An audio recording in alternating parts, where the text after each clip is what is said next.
பாஸ்டரம்மா, பாஸ்டரம்மா. செல்வியா? ஆமா பாஸ்டரம்மா, ஸ்தோத்திரம். எப்பல பாஸ்டரம்மாக்கு ஸ்தோத்திரம் சொல்லு. ஸ்தோத்திரம் பாஸ்டரம்மா. ஸ்தோத்திரம்மா. என்ன புதுசா வீட்டுக்கெல்லாம் வந்திருக்கீங்க? என்ன விஷயம், என்னாச்சு? அது ஒன்றும் இல்லை பாஸ்டரம்மா, என் மகனுக்கு பொண்ணு பார்த்துட்டு இருக்கோம். அதை எந்த மாதிரி பொண்ணு பார்க்க, எப்படி பார்க்கணும் ஒரு ஐடியா இல்லை. அதை உங்ககிட்ட ஏதாச்சும் ஐடியா கேட்கலான்ட்டு வந்தோம். அப்படியா? உன் பையன் என்ன படிச்சிருக்கான்? அவன் இன்ஜினியரிங் முடிச்சிருக்கான் பாஸ்டரம்மா, கடலில் வேலை பார்க்கான்.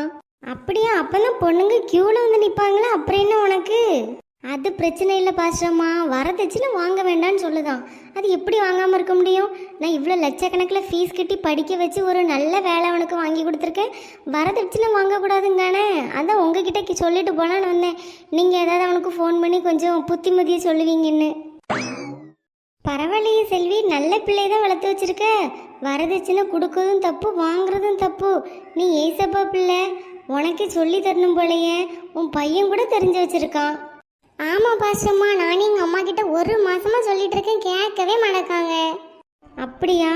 செல்வி, வரதட்சணை வாங்கக்கூடாது. எத்தனை பேர் இறந்து போகிறாங்க, எத்தனை பேர் சூசைட் பண்ணி சாகுறாங்க இந்த வரதட்சணைனால. போலீஸ் கேஸ் எத்தனை போயிட்டு இருக்குது. உன் பையனுக்கு கடவுள் நல்ல புத்தியை கொடுத்துருக்காருன்னு நினச்சி நீ சந்தோஷப்பட்டுக்க. அதை விட்டுட்டு பணத்தாசை பிடிச்சி எதையும் இழந்துட்டு இருக்காத. அப்படியே பாஸ்டம்மா, நீங்கள் சொன்னால் சரியாக தான் இருக்கும். இருந்தாலும் எவ்வளோ பைசா செலவழிச்சிருக்கேன். அதுக்கு என்ன செல்வி, உன் பையனுக்கு தானே நீ செலவழிச்ச, வேற யாருக்குமா செலவழிச்ச? போ செல்வி, போய் நல்ல மருமகளாக தேடு. ரூத் நகோமிய மாதிரி இருந்து காட்டுங்க, சரியா? சரி பாஸ்டம்மா, நீங்கள் சொன்னால் சரியாக தான் இருக்கும்.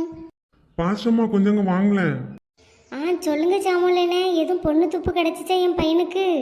ஆமா பாஸ்டம்மா, 100 பவுன் நகை போட்டு கேரளாவில் ஒரு பொண்ணு ரெடியா இருக்கு, பாத்துடலாமா? என்னது 100 பவுனா? நாளைக்கே வர சொல்லுங்க, நாளைக்கே வர சொல்லுங்க. அப்படியா? சரி பாஸ்டம்மா, 10 லட்ச ரூபா ரொக்கமும் தருவாங்களாம், ஒரு பெரிய ஆடி காரும் தருவாங்களாம். எல்லாம் ஓகே தானே? Double okay. நீங்க டைம் வேஸ்ட் பண்ணாம போய் கூட்டிட்டு வாங்க, போங்க.